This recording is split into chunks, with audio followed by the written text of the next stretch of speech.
Je ressors une nouvelle pépite de mon récent voyage au pays pour une bonne séance de dégustation sauvage. Il faut dire que j'ai quand même résisté quelques semaines avant de commencer par les dévorer. D'habitude, dès le retour du pays, tu poursuis la nostalgie en consommant toutes les pépites et très vite, tu te retrouves à sec et c'est souvent très dommage.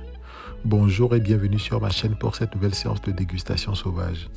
Comme vous l'avez remarqué, on va se faire plaisir aujourd'hui avec cette sauce égoussie aux épinards qu'on va accompagner de la pâte de maïs. Et dans la sauce, vous aurez des anchois fumés du pays et les pâtes de bœuf.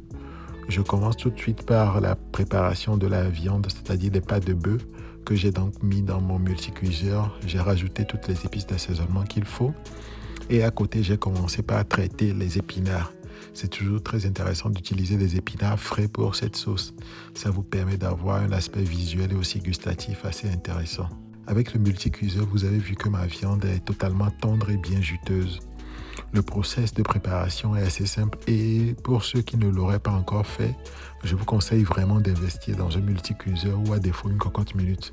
Mais j'insiste quand même sur le multicuiseur puisqu'il est plus avantageux que la cocotte minute. Avec le multicuiseur, vous n'aurez pas à allumer vos plaques de cuisson. Il vous suffira simplement de brancher la machine et elle fera le reste en un temps record. Avec mes pâtes de bœuf, j'ai utilisé à peine 20 minutes et c'était parfaitement tendre et bien cuit. Donc pour ce qui concerne la réalisation de la sauce, vous avez vu qu'il y avait donc de l'huile de palme, un peu de concentré de tomate que j'ai rajouté. Ensuite, les graines d'égoussi que j'ai incorporées dans ma sauce. Puis évidemment le jus de cuisson des pâtes de bœuf.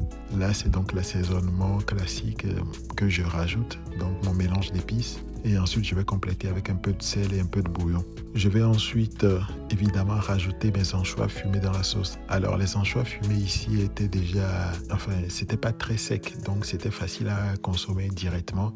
C'est pour cela que je les ai intégrés directement à la sauce. S'ils étaient beaucoup plus secs et assez fumés, j'aurais peut-être fait une préparation préalable, c'est-à-dire une cuisson simple dans une eau avec quelques épices si besoin.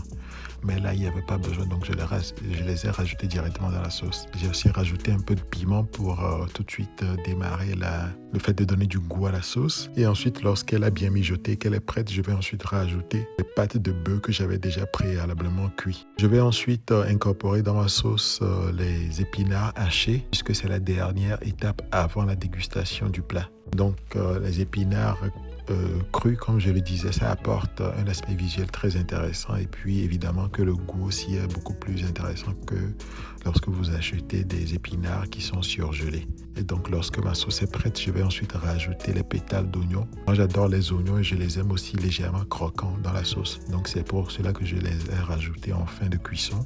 Lorsque le plat est prêt, je peux donc préparer rapidement ma polenta de maïs que je vais ensuite utiliser pour accompagner ma sauce dans le plat.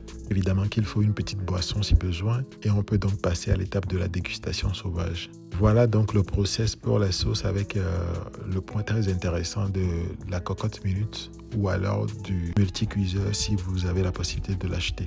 N'hésitez pas à mettre vos questions si vous les avez dans les commentaires. Bonne dégustation sauvage à vous. Ciao!